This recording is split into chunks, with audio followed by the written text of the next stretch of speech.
রাসূলিল্লাহ ওয়া আলা আলিহি ওয়া সাহবিহি আজমাইন। 2019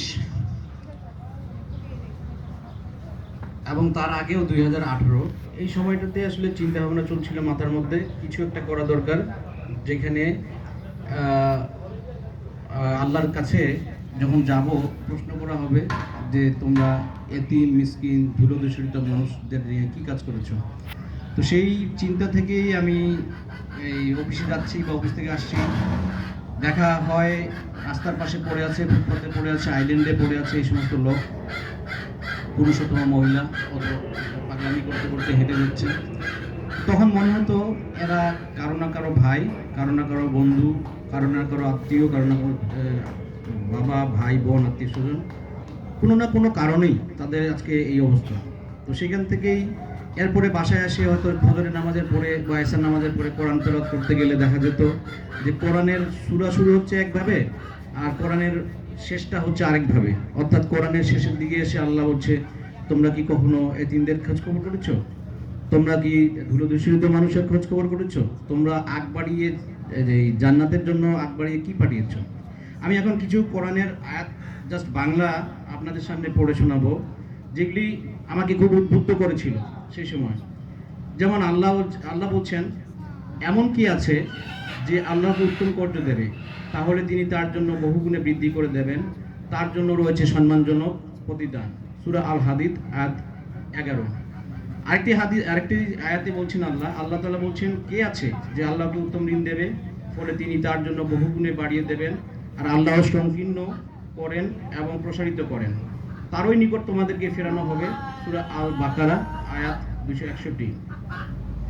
আল্লাহ তাআলা আরো বলছেন আরেকটি সূরা বাকারার একটি আয়াতে 261-তে, যারা আল্লাহর পথে তাদের সম্পদ ব্যয় করেন তাদের উপমা একটি বীজের মতো, যা উৎপন্ন করলো 7টি শীষ, প্রতিটি শীষে রয়েছে 100 দানা, আর আল্লাহ যাকে চান তার জন্য বাড়িয়ে দেন, আর আল্লাহ প্রাচুর্যময় সর্বজ্ঞ।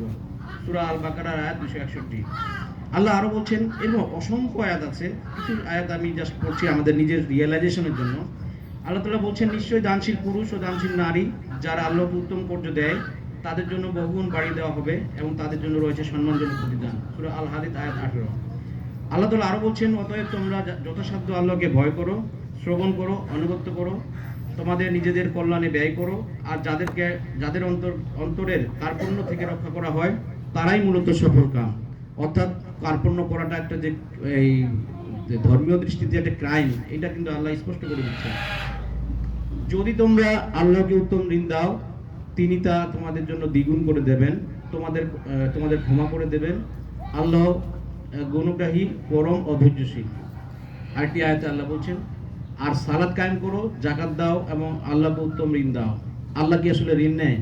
আল্লাহ ঋণ নেন এই মানুষের উপকার করা, প্রাণীর উপকার করা, এইভাবেই আসলে আল্লাহর কাছে আমরা উত্তম ঋণ আমরা দিতে পারি। আর তোমরা নিজেদের জন্য মঙ্গলজনক যা কিছু অগ্রে পাঠাবে, তোমরা তা আল্লাহর কাছে পাবে প্রতিদান হিসেবে। অর্থাৎ দুনিয়াতে যেটা আমরা ব্যয় করছি মানুষের কল্যাণে, ফ্যামিলির কল্যাণে, আত্মীয় স্বজনের কল্যাণে, কোনো ভালো প্রতিষ্ঠানের কল্যাণে, সেটাই আসলে আমাদের যাবে সেই পরবর্তীতে, এবং এটা অ্যাডভান্স আমরা পাঠিয়ে দিচ্ছি সেখানে। এখানে যেটা বলছে যে তোমরা তা আল্লাহর কাছে পাবে প্রতিদান হিসেবে উৎকৃষ্টতর ও মহত্ব রূপে, আর তোমরা আল্লাহর কাছে ক্ষমা চাও, নিশ্চয়ই আল্লাহর অতি ক্ষমাশীল পরম দয়ালু। এরকম অসংখ্য আয়াত এবং কোরআনের আয়াত এবং হাদিস আমরা জানি, যেগুলি আসলে আমাদেরকে অনুপ্রাণিত করে মানুষের জন্য কাজ করা, নামাজ, রোজা, হজ, যাকাত, এগুলি তো আমাদের একদম ঠিক এই কি বলে অক্সিজেন নেওয়ার মতন ব্যাপার। এর বাহিরে মানুষের সেবা, সমাজের সেবা, এই কাজগুলি আসলে করাটাও খুবই জরুরি। এই কারণেই কোরআন এবং হাদিসে এতে আসছে। তো যেটা বলছিলাম, 2018-2019 যখন মাথায় আসলো আমার চিন্তা ভাবনা, তো তখন আমি চিন্তা করছিলাম কীভাবে করবো। আমার ফ্যামিলিতে আলোচনা করার পরে আমি বললাম যে আমি করতে চাই এটা। তো উনি বললেন যে খুব কঠিন কাজ, এটা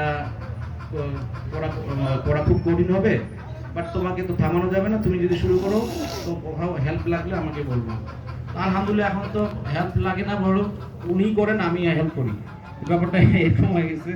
যেমন উনি করেন আমি হেল্প করি, কারণ অনেক ব্যস্ততার মাঝে এই খাওয়া দাওয়া, এই যে প্রোগ্রাম হচ্ছে, পুরো প্রোগ্রামের যে জিনিসগুলি গুছানো, আমার চাইতে উনি বেশি কন্ট্রিবিউশন রেখেছেন। তো যেটা বলছিলাম যে আমরা 2018-19-এর দিকে যখন আমরা এটা নিয়ে শুরু করি, বাসা খোঁজাখুঁজি করছিলাম। আকবর ভাই বলছিলেন যে এখানে ঢাকা শহর আমরা মোহাম্মদপুর, বসিলা, ঢাকা হাউজিং, আদাবর এগুলিতে খোঁজ করে যখন আমরা বাসা নিতে পারলাম না, তখন আমরা আমাদের ওস্তাদ হাফেজ সাহেবের বাসা এখানে, আমি বললাম আপনাদের ওইদিকে যাই। তো এইখানে আমরা ব্রিজ পার ওইদিকে আসলাম। আসার পরে আমাদের এই বিভিন্ন বাসা খোঁজার পরে দেখলাম যে আসলে প্রথমে জায়গা খুঁজতেছিলাম যে জায়গা কিনে আমরা টিন শেড করবো সেখানে, কিন্তু টিন শেড করার মতনও আসলে সব জমি কিনলে টিন শেড হবে না, টিন শেড কিনলে জমি কেনা হবে না। এই কারণে আমরা বাসা খোঁজা শুরু করি। বাসা থেকে বাসা দুটো, একটা বাসা পাই যেটার এন্ট্রান্স ভালো ছিল না, আর একটা বাসা উপরে দোতলা করে তারা থাকতো আর নিচে আমাদেরকে দেওয়ার জন্য বলেছিলেন। তো সেখানে আসলে 1-1.5 মাস নেগোসিয়েশন করার পরে আমরা যখন কন্ট্রাক্ট সাইন করতে যাই তখন তারা বললেন যে এটা দিব না। তো তখন আমরা ফিরে যাই পুরোনো বাসাটাতে যেটা রিজেক্ট করেছিলাম এন্ট্রান্সের জন্য সেখানে। সেই বামনসুর থেকে আমাদের শুরু।